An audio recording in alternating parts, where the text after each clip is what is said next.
Hello and welcome to Tradie Business School, the podcast where we have real conversations with practical tips that will help you to grow your trades or contracting business so it's more enjoyable, it's more profitable. And I'm joined by the amazing Barry William Magladidi. How are you today? Fabulous. Thanks, Miranda. And we're speaking about a topic that's very close to heart.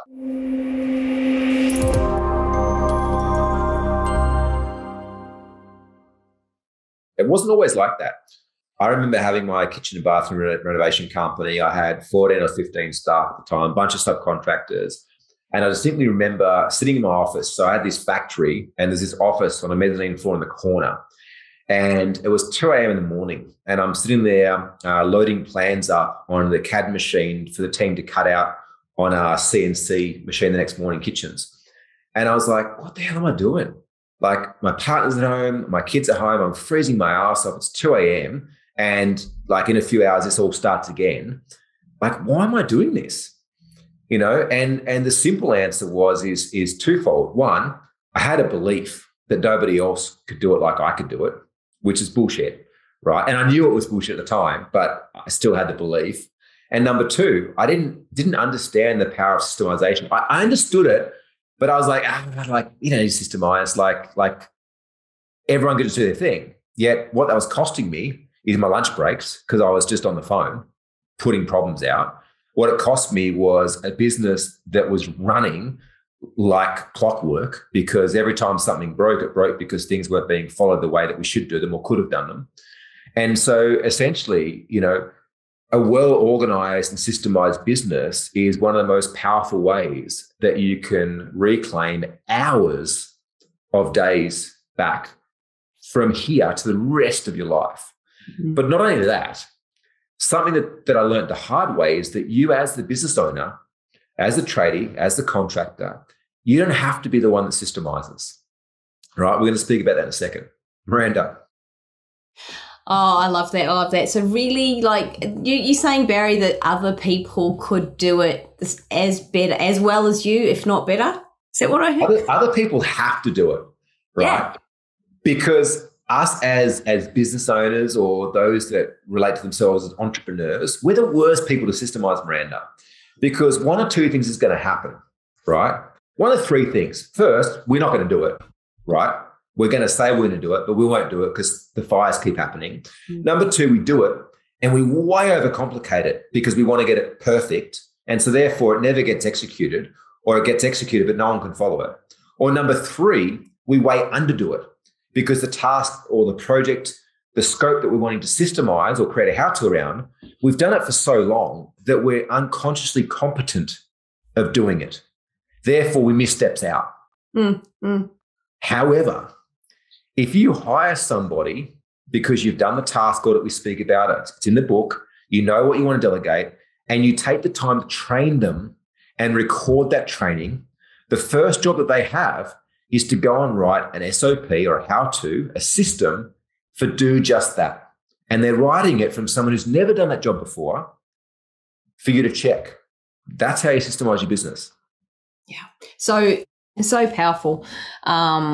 And handing it over to them, you know, it's one of those things as well that I hear clients and I hear trades say a lot is, yeah, but I don't want to get off the tools. I love being off the tools, or on the tools. Yeah, for how long? Yeah, it's for how long, and also how long will your body handle that? Because many trades business, it's really physical, and you fast forward a number of years, and there's parts that start hurting. You realize the body's not going to keep up with that. Even more than that, though, it's choice. So just because you systemize your business so that it can run without you doesn't mean you have to. So the difference is, and so many clients I speak to, I say, yeah, but I want to stay on the tools, but it's about being on them by choice. And that's the power of systemization. It gives you power and choice to either be there. You can put yourself on a job if you would like to, but you can also take a break, take a holiday, and have a different kind of future that's not just the same hamster wheel all of the time. Tell me what happens, like when your husband or wife, returns back to work after having your first child and they go to school, and Next thing you know, the school rings you up because your child's hurt themselves or because they need you to go pick them up. You know, your partner's unavailable. They call you, and here you are at the helm of like running your business, being on the tools, and you can't go, or you can go, but the job goes to shit the moment you leave because there's no capable employees that have been trained properly to follow systems and processes, to do things in a particular way as if you were the one doing it. And then what happens to your brand reputation, to the trust that you've built, so you worked so hard to build in providing quality product and service? The moment something happens, that means you have to step out, you have no choice, things go to shit, and then all of that can get undone in a heartbeat. So that is one of the most powerful aspects of systemisation, is trust and reputation, which is built through consistency. Yeah. I think people can turn up and they know what they're going to get every single time. So consistency builds trust, and systems build consistency. And I think too, Miranda, like it's even more than that. Like, you know, there is a lot of people that we meet, and probably many of you guys, girls that are listening to this today or watching this today, they're like, oh yeah, like I want to be on the tools. You do, because that's all you know, right? That's the limitation. Like, oh, but I enjoy it. Yeah, but you don't know what you don't know. And I was exactly the same until I forced myself to do it because I had to, because my life was falling apart, that I had to put these things in place. And the moment that I had them in place and I had the choice of being on or off the tools, you know what? All these other opportunities started showing up that I actually realized I enjoyed even more than being on the tools. Now, I'm not saying that that's particularly you. However, right now, you don't know what you don't know. You haven't yet built a business to the stage that is profitable and work without you. And if you have, you probably would be listening to this podcast. Right? So take the approach, because what it opens up is choice and freedom. And that's a very, very powerful position to be in, when your business will operate the same, whether you're there or whether you're not there. Yeah. Right? Your business is going to run more effectively, more productively, and a lot more profitably. You know, what just came up then, Barry, was fulfilment and meaning. So you don't know what you don't know. And whether or not right now, you know, you get the huge amounts of fulfillment and meaning from being on the tools and doing what you're doing, that's cool. Like, yeah, it's amazing. It's fantastic. Yet there will come a time that, and we're all in this moment, all of us are evolving and growing, and what we get fulfillment and meaning from will constantly move and shift. And just know that at some stage in the future, what you're wanting from your world and your life will shift and change. And by doing this, you are setting yourself up to have an opportunity for greater fulfillment and meaning and connection, and knowing where you want to go, and the ability to make some choices in the future. It's setting yourself, it's kind of like building the foundations of a house, and knowing that it's going to be strong and it's going to withstand storms and weather and whatever comes along in its way, and it's going to be solid. You know, you're investing in your future. Yeah, the typical business owner entrepreneur is often not amazing at this stuff.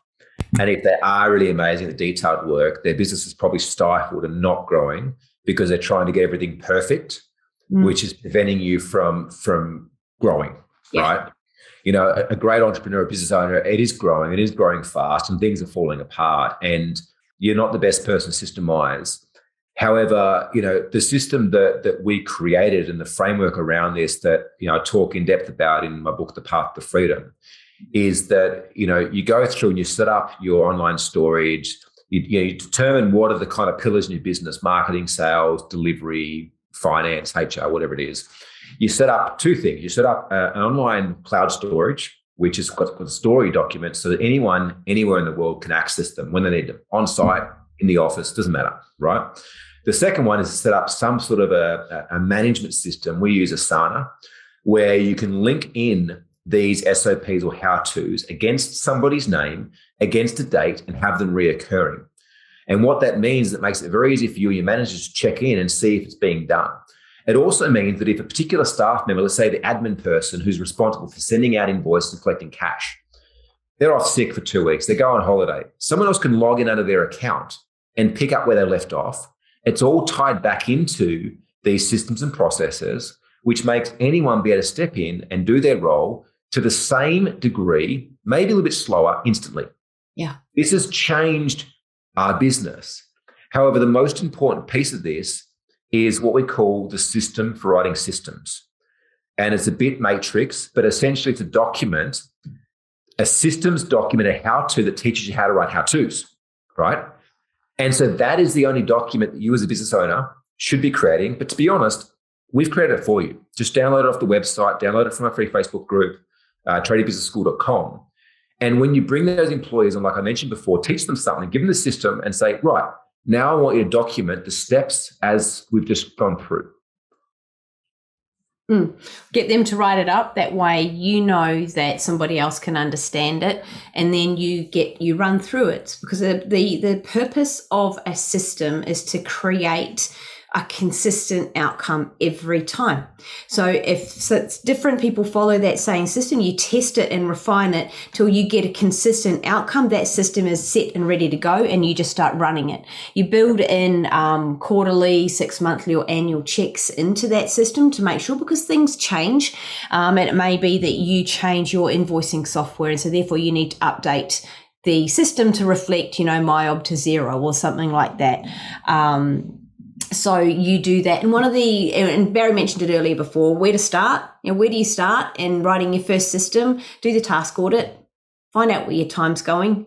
Do your task audit, and which is essentially documenting where your time's going, and start with the greatest impact.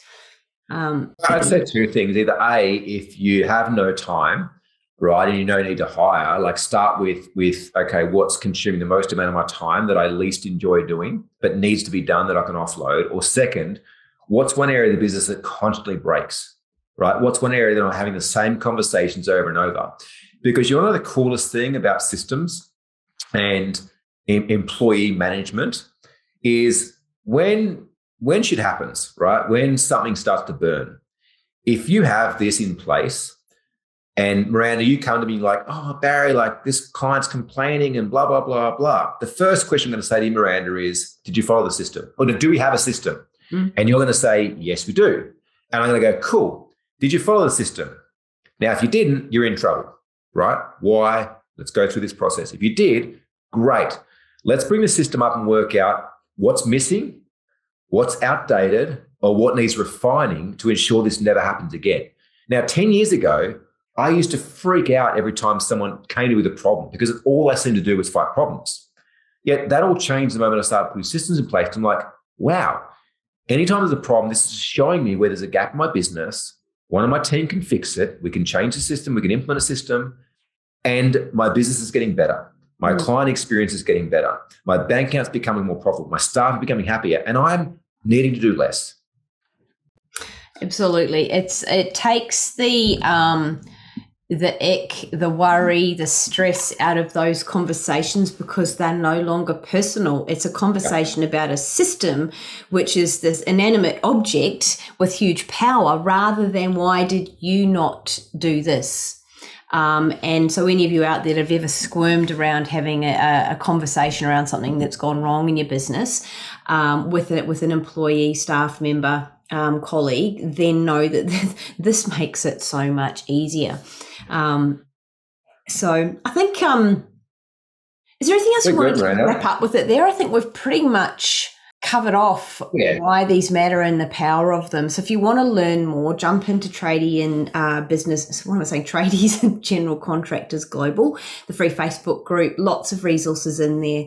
Share this episode with somebody you know that needs to learn a little bit more about these things and the power of them. And join us on the next episode. Thanks, Miranda. Thanks for tuning in, guys.